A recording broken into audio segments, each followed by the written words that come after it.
What's happening, sports fans? From the Bleachers, episode 35.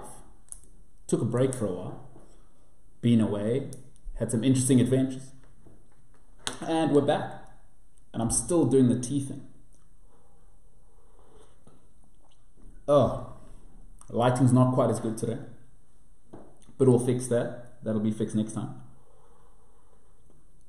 And the Premier League's back. So we're going to celebrate that. Thank goodness. Prem's back. Can only love that. So I'm loving that. Premier League's back in the mix. So we're going to talk top four. And who do I think is going to be relegated? So we probably got, let me just check. About 45 minutes before Liverpool kick off. Just seen the lineup. If you haven't seen it, if you put Sadio Mane in your fantasy team, you made a huge mistake. Huge mistake. I had guys sending me messages all day. Should Sadio Mane be in there? Will he start? I was like, no, he won't. People didn't listen to me. There's nothing I can do about that. That's all on you. Anyway, from the Bleachers back, we will be back again next week. A few folks asking, where's the rugby talk? Back again next week in full force with myself and Vody back doing our thing. And the skip pass will be back next week as well. Plenty to discuss in the rugby, of course. But today we're just doing Prem. And I'll be quick. I'll be what they call succinct. It's a new word I Googled. We're going to talk top four. And the guys I think are going to get relegated. So we're going to get into it. All right. Transfer window closed early, which I think is a great thing for the Premier League. Get your business done, get it out the way. And we're going to get into who I think will win the league. Now, I know people think good times last forever. But they just don't. Especially when you burn it at both ends. So you remember when people are generally in relationships from like 16 to 18? It's just like good times. Or you know when you go on holiday and you meet somebody and it feels so great and it feels like you guys are perfect for each other and it's intense and oh my goodness, they're the best person ever, and how come you didn't meet them 30 or I don't know 5 years before, and oh my goodness, it's the best time ever and it's going to last forever. It's not going to last forever. It's not how it works. It's not how real life works. It's not how it works, people. Things don't last forever. That's just how it is. You don't have to like the truth for it to be true. Good times don't last forever. There's nothing I can do about that. Right? Everybody's going, oh, Liverpool, City, they're going to do it forever. It's not going to happen. So I'm going to give you my top four. I'm going to start in fourth, give you my reasons why I've put it like that, and then I'll give you the points differential. So a lot of times when you predict these types of things, done some research, it's often the points differential you got to look at in terms of what's actually going to happen the next season. So I looked into managers. I mean, a lot of the managers managed in other leagues, kind of looked at the patterns that have gone on even in other leagues. Right, so we're going to talk top four. So let's start there. I'm going to give you who I think will be in fourth place. And I think they're going to take a massive nosedive. They're going to jump off the cliff and really splatter. Hate to use such a crude term, but in fourth place I've got the Reds from Merseyside. I've put a points total of 73 for the Reds. So that's minus 14 from last year. So I'll let that sink in. 87 they got last year. They're going to do 73 this year. And I'll tell you why I think that. I think their two best players have not had an off season. Is my biggest reason. Right? Sadio Mane loves an injury, loves a hamstring. But he also has not had an off season. He made it right to the final of AFCON. Of course, AFCON having moved and played in the break. He's carrying that in. We know when guys go to World Cups, they don't come back the same. All right? So Sadio Mane, back to back, he really hasn't had an off season in like 3-4 years. All right? So he's their best player. He didn't have an off season. Mo Salah, knocked out by South Africa, of course, didn't have an off season. Came from AFCON. right? And their game is strictly built around those two. Love Firmino, I think he's a high-class individual, but their game really is built on get the ball to those two quickly. And with an intense manager like Jurgen Klopp, with the Gegenpress, we've seen it in his teams before. We've seen it in his teams before. You look at his period in Germany, he had a great team, right? In Bayern's probably worst years in the last 20 years, he only won 2 titles in 8 years with a great team. Listen, he didn't have a good team the first time around. He had a great team. And in the last season, so he won 2 titles in a row. In the next season, they fell off a cliff, right? After the second title, he shaved 30 points off their total. And that's a team with Lewandowski winning the title as the top goal scorer, by the way, in the Bundesliga. Błaszczykowski being the second top assist maker. So it's not like they'd lost all their great players. But what happens with intense managers, in any environment, that type of intensity wears on players. He's always on their backs. And it cannot last. It cannot last. It will not last. In 4th place, I'm sorry, Reds, you don't want to hear it, but your 2 best players are going to be worn out. Listen, I call it by December, they fall off a cliff. I'd say at most, both guys get 18 goals at most. 4th place, Liverpool, 73 points. That's 14 less than last season. And I think they've got a serious problem at the back. I don't know if Gomez is the guy. Mane, Salah, no off-season. In 3rd place, I think the tragedy for them is that they've probably plateaued, right? It feels like they've made signings. They've added a little bit of depth. They got to the Champions League final last year and lost. But they haven't really added quality to take them to the next level. And I think probably strapped by a few things. And I think if they'd got Dybala, that's the next level type player they've got. I think their best player is Eriksen, but Eriksen's alone, he's got a ceiling. He's not the type of guy who's taking you over the edge alone. He's a quality player. And even Eriksen, let's be fair, he's not world class. He's not getting into Barcelona. He's not getting into Madrid. He's not better than Thiago Alcantara. So he's not getting into the Bayern Munich team. He's not top shelf. So they haven't really gone to the next level, but they're consistent. They've got a great manager. They've got great ownership. I always say the 3 most important things. What's your roster, right? That's the 3rd most important thing. What's your coach like? But what's your ownership like? And all 3 of those, I would say they're all a B+ roster. I'd say a B+ manager, and they've got an A++ owner. He's got a plan. He's sticking to it. In 3rd place, I'd say 4 points more than they've got last year. I'd say the Spurs. Spurs of White Hart Lane, they've got +4 points for me. At 75 points, they'll pip Liverpool to 3rd place by 3 points. I think they got better, but not much. Like where they improved really. And if anything, they lost Trippier at right back. I think they'll struggle to replace him. And I don't love their Walker Peters. Don't love him. And then, I think they'll struggle to replace Trippier at right back. And Alderweireld isn't the same guy he was. But they've got great coaching. So I think Spurs in 3rd place, 75 points. Now, this is where it gets interesting for me. A lot of people say I'm biased here, but I'll explain why I've gone this way. In 2nd place, I think Man City, 81 points. That's 17 points less than last season.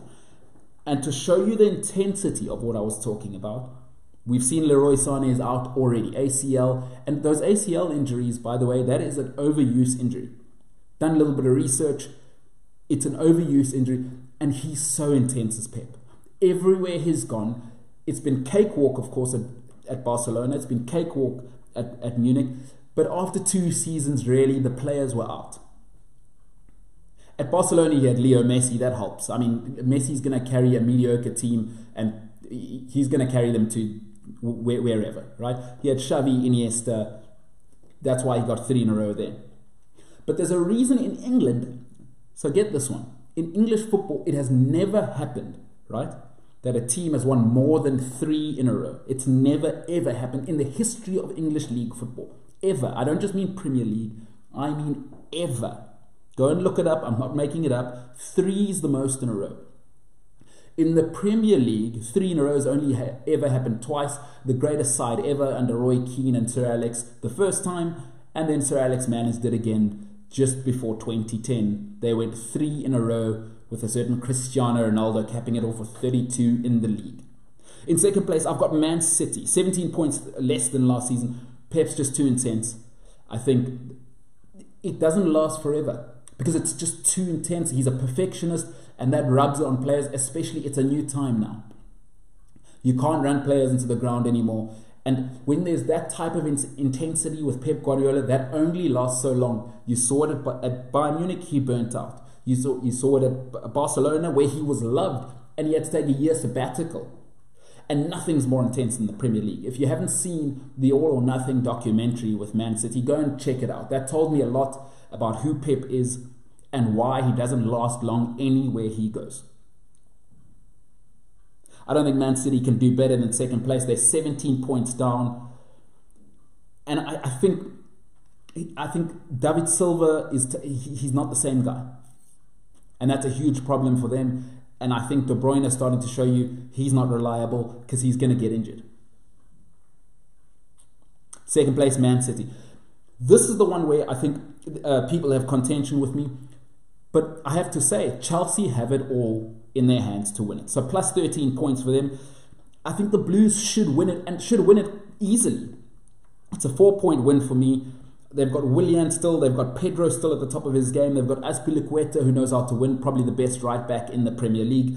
And they've got Kante, who's going to make them more solid. And a lot of people go, oh, it was the Hazard show last year. Stop it. It wasn't just the Hazard show.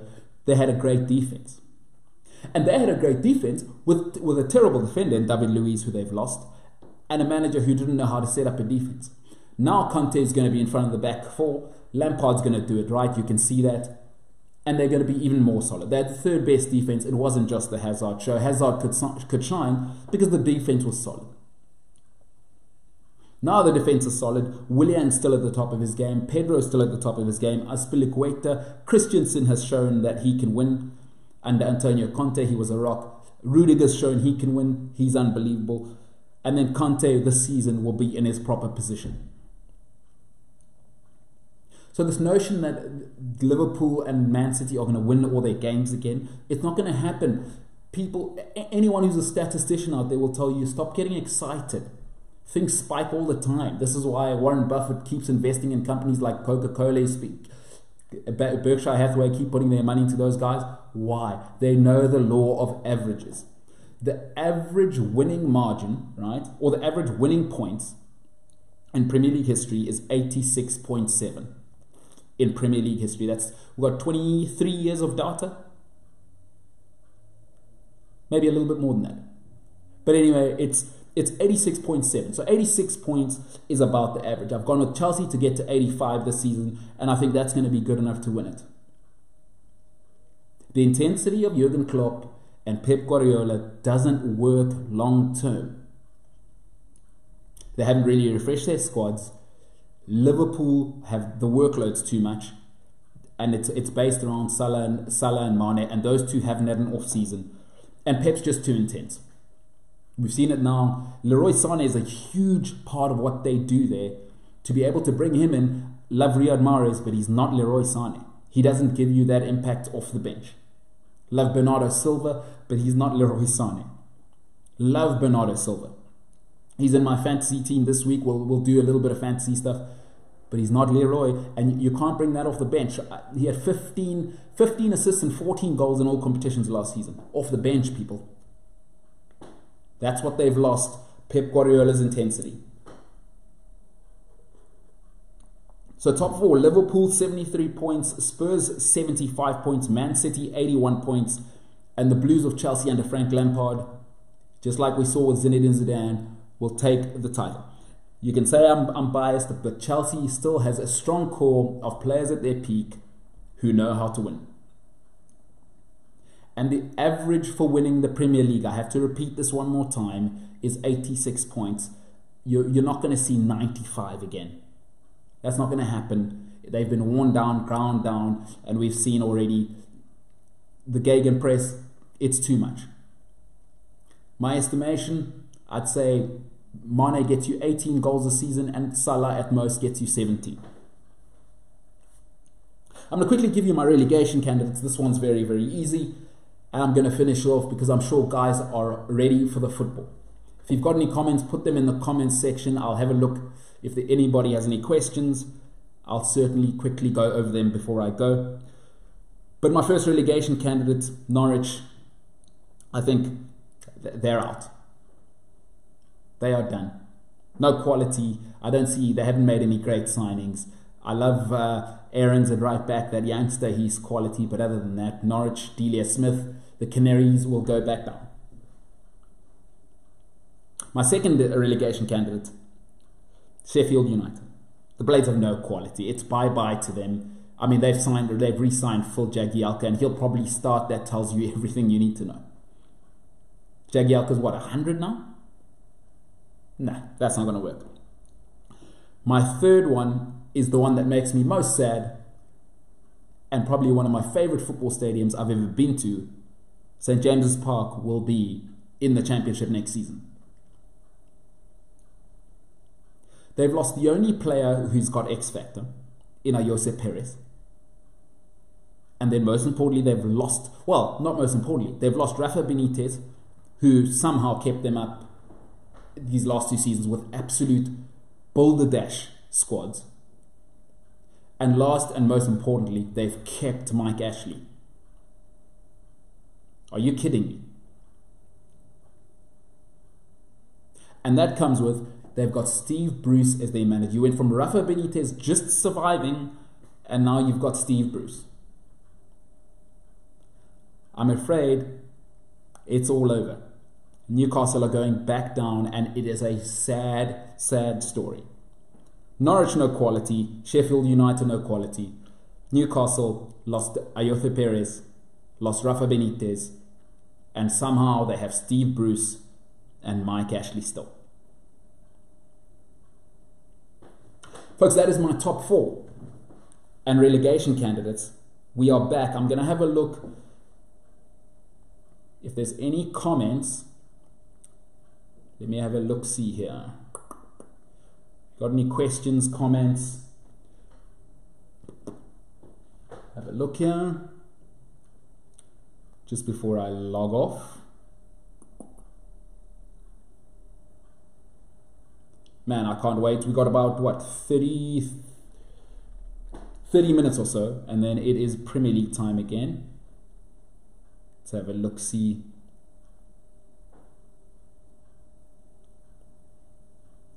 If there's any comments, I'll try to get to them.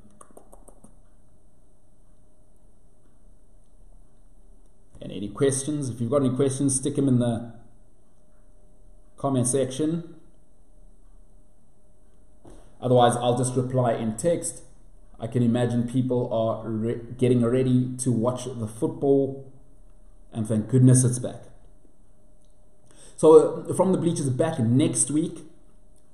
Folks, back next week.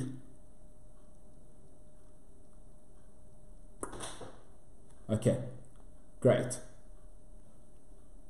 So back next week. We'll end it there. If you didn't get it, top 4, I've got Liverpool in 4th place, Spurs in 3rd place, City in 2nd, and the Blues of Chelsea, of course led by Frank Lampard, I think will return to the top. Remember, for those of you who overreacted, the average winning points margin, or the average point is 86.7 points. So 87 points generally wins you the league. It's not going to be a 95 again. It's not going to happen. Teams don't win 30 in a row. It doesn't happen. Forget about it. Man City are not winning the league. We'll discuss this more and more as the season unfolds. Norwich, Newcastle, Sheffield United to go down. Folks, it's back. The Premier League is back. Can we all just celebrate that? Have a great weekend. Next week from the bleachers, we talk Ashes cricket. We talk rugby. It's World Cup time. We'll be back with the lovely Vody Miller. We'll be back doing the Skip Past podcast. So, folks, it's an absolute pleasure for Premier League season to be back. It is the best time, of course. We've got Rugby World Cup coming up. Oh, man, Ashes. Tomorrow morning, the Springboks. Let's do our thing. Or they'll be tomorrow evening. Do our thing and win the Rugby Championship for the first time in eons. I think it's 12 years. So looking forward to that. Great to be back from the bleachers. FTB TV with me, the People's Champ. I look forward to being back with you folks Monday. Look out for it. Ashes cricket, rugby, so much more. Boxing. Anthony Joshua lost. Looking forward to the next fight with Andy Ruiz. So plenty to take care of. Top 4 is done. Looking forward to it. Put your comments below, and remember, follow FTB TV Media across on social media, of course, across the platforms. We're on the Gram, Facebook, and then of course iTunes as well. You can find us at FTB TV Media, and we will be available across the board. Looking forward to speaking to you on Monday. Ashes cricket is back, folks. Oh my goodness, that's great. Premier League's back Sunday. Man United, Chelsea. I'll maybe do a score prediction tomorrow. But for now, let's enjoy the first weekend. And Premier League's back. Enough said.